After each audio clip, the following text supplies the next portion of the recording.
நிறையா வந்து இதுவரைக்கும் இருந்த தொய்வு நிலையெல்லாம் மாறி ஒரு மாதிரி சுறுசுறுப்பா வாட் நெக்ஸ்ட்னு ஓட போறீங்க. 12ஆம் இடத்துல இருக்கக்கூடிய இந்த செவ்வாய் அவர் தான் உங்க 2ஆம் வீட்டு அதிபதியும் கூட.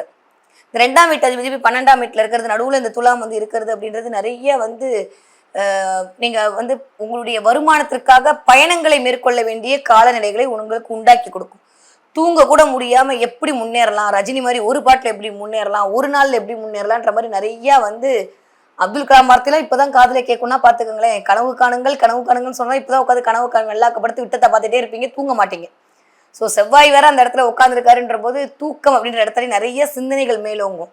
கோபம், எரிச்சல், ஆத்திரம், ஒரு மாதிரி அது என்ன சொல்றது, வெளியில சொல்ல முடியாத ஒரு அளவுக்கு டென்ஷன், ஒரு மாதிரி பதட்டம், அவசரப்பட்டுட்டோமோ அப்படின்ற மாதிரியான சில விஷயங்கள்ல ஒரு இது இல்லை அப்படின்னா நிதானமா இருந்தா ஐயோ நம்ம இதை பண்ணியிருந்திருக்கலாமோ, தவற விட்டுட்டோமோ அப்படின்ற மாதிரி ஏதோ ஒன்று ஏற்கனவே பண்ண ஒரு விஷயத்தை நினைச்சு உங்களுக்குள்ளேயே ஒரு செல்ஃப் அனலைஸ்மெண்ட் வருவதற்கான காலம் துளாராசிக்காரர்களுக்கு இந்த ஒரு மாத காலம் கண்டிப்பாக இருக்கிறது.